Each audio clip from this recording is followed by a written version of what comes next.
L'homme se repose contre la vitre de la voiture. À son réveil, il découvre que le train tremble violemment. Il ressent immédiatement de l'inquiétude. Mais le train a déjà déraillé, provoquant un grave accident. Le fils de Jacques aperçoit la nouvelle à la télévision. Quand Jacques se réveille, il découvre qu'il est allongé à l'hôpital. Tous les autres passagers ont péri. Les médecins, stupéfaits, constatent que Jacques n'a subi aucune blessure. Dans le couloir de l'hôpital, les familles des victimes sont rassemblées. Lorsqu'elles voient Jacques sortir indemne de sa chambre, elles le regardent toutes avec stupéfaction. Son fils, soulagé de voir son père sain et sauf, se précipite pour l'enlacer. Mais Jacques lui-même ne comprend pas comment il a pu survivre à cette immense catastrophe. Cela le plonge dans une angoisse inexplicable. Peu après, une cérémonie commémorative est organisée à l'église locale pour les victimes. Après la cérémonie, Jacques découvre un billet laissé dans sa voiture par une personne inconnue. Dessus, une phrase énigmatique. « Combien de jours de ta vie as-tu été malade ?» Jacques, intrigué, regarde immédiatement autour de lui, mais il ne voit personne de suspect. Cependant, la question l'obsède. Il tente de se souvenir de la dernière fois où il a été malade, mais en vain. De retour au bureau, Jacques continue à y réfléchir. Finalement,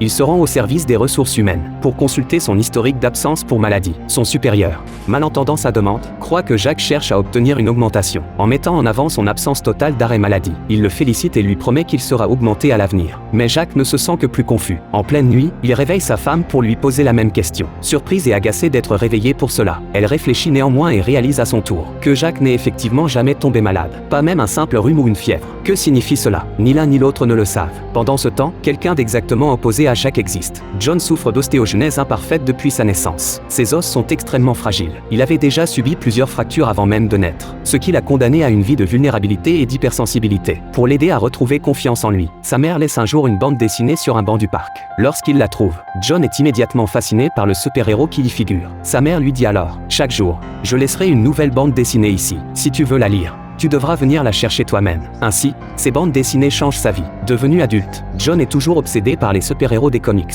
Il est convaincu qu'ils existent réellement, et il croit que Jacques est celui qu'il cherche depuis toujours. C'est sûrement John qui a laissé le billet dans la voiture de Jacques. Pour lui, le fait que Jacques ne soit jamais tombé malade est la preuve qu'il attendait. Pendant ce temps, Jacques poursuit son enquête et remonte la trace du billet. Il finit par découvrir la boutique de bande dessinée de John. John, loin d'être surpris par sa venue, lui pose directement la question. « As-tu déjà été blessé ?»